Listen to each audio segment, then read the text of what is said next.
No.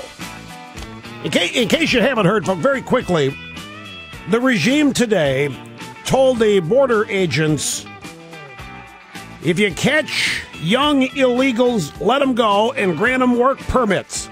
No more deportation of illegal immigrants. They are to be given work permits and they can stay in the country. So what this is catch, release, vote. And now, from sunny South Florida, it's Open Line Friday. That is exactly what this is. Catch, release, vote. You know what surprises me about this? He's using up his political ammo pretty early here. Now, I know he's going to go talk to, I don't know, La Raza or some Latino group next week. But I'm telling you what, if you had any doubt that people are paying attention, forget it. They obviously are. The president is in full panic mode. He's not keeping his powder dry until the fall. He's not white because people are paying attention. And we don't like what we're seeing or what we're getting from Obama. First the churches, then women, then Bain Capital, then gays, and now this. They're just throwing everything up against the wall, hoping something's going to stick out there. He's getting killed in the media over this speech yesterday. We've got the audio soundbites. I mean, literally reamed over the speech. And I'll tell you what's coming next. Here we go. I just went through the brief overview. First, war on churches. Second, create, as part of it, a phony Republican war on women and go after Mitt Romney and Bain Capital. Then come out for gay marriage. And now, don't deport the young illegals, give them work permits. What's that going to do to the unemployment number? Are we going to count them looking for work or not? If we don't, the number won't change. If we do, the number will go up. What's it going to do to those of you trying to get work to learn that 800,000 new illegals are in the job market who will work cheaper than you do? And what's next is home mortgages and student loans. Those are the next two things that are going to fall. Throw it up against the wall. You watch. Hi, folks. Great to have you here. Open Line Friday. Rush Limbaugh serving humanity. That's right, simply by showing up. Telephone number, if you want to join us today, is 800-282-2882. And when you do, you get to talk about whatever you want to talk about today. And we do that every Friday. It doesn't have to be something I'm leading. It doesn't have to be a topic that I am talking about. It can be anything you want. I don't have to be interested in it. I don't have to care about it. But I should tell you, there haven't been very many of those. I was thinking the other day, how many, with this golden opportunity that I provide members of the audience, there aren't too many people actually call here with things I don't want to talk about. Could happen. Wouldn't matter if it did. That's the whole point of Open Line Friday. Audio soundbites. I warned everybody of this. Let's go back to July 30th. 2 years ago almost. 2 years ago on this program, this is what said I. The issue here is the dictatorial nature of this regime and his willingness to do anything to advance his agenda. They are looking at ways to grant amnesty en masse without legislation if they can't get it done. And they've been caught, the memo's been seen, and now they're, no, we would never.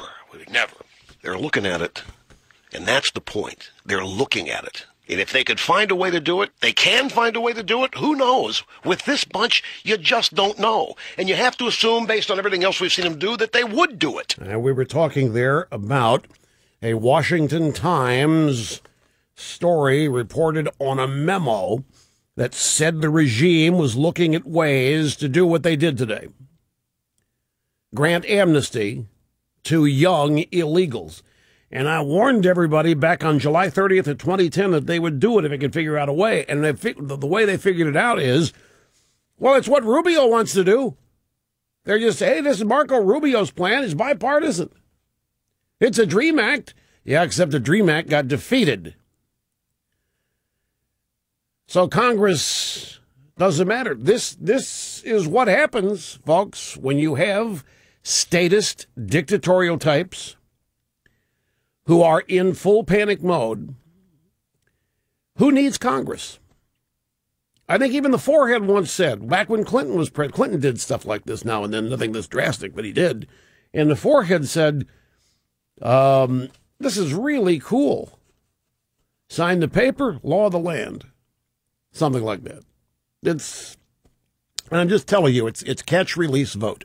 Use that, folks. That is the name of the program. And as I say, they'll forgive student loans at some point if they have to in this campaign, and they might even propose forgiving everybody's mortgage. Under what? They can do this, and they can go against the will of Congress. They can pretty much do whatever they want to do. Drudge has a headline up, big red letters. Let me check if it's still up. I don't have the Drudge page up right now. Yep. Who needs Congress? Obama to grant immunity to young illegals. He links to a piece from thehill.com. That headline says Obama makes election year change in deportation policy. And that story begins by saying President Obama will sign an executive order today to significantly alter U.S. immigration policy to reduce deportations of illegal immigrants who came to the country at a young age. According to the AP, Obama's executive order could allow as many as 800,000 immigrants who came here illegally not only to remain in the country without fear of being deported, but to work legally. So all those articles that we've been seeing about Obama being in trouble with the Hispanic vote must be showing up in the White House polls as well. Now, it is pure desperation. But in addition to this being pure desperation, this is what he wants to do and has wanted to do all along anyway. The timing is what's desperate, not that he's doing it. And what he's counting on in every one of these proposals, he's counting on the fact that his voters, basically life's takers, just going to say it, he thinks that his voters, the takers, outnumber the Catholics, the people who don't like the whole notion of same-sex marriage, who are opposed to ever-expanding entitlement programs. He really, and now this, he thinks that the black vote and the Hispanic vote and the feminist vote and all these other constituency groups are going to add up to an electoral coalition over the rest of the country, which I'll call, for the purposes of this discussion, the producers. That's what he's counting on. We know that he's written off white working class families. They've admitted that they've written that group off. They've written off the Catholics. It just I don't know how much more brazen does this guy have to be. Does this help put in context? I hope he fails.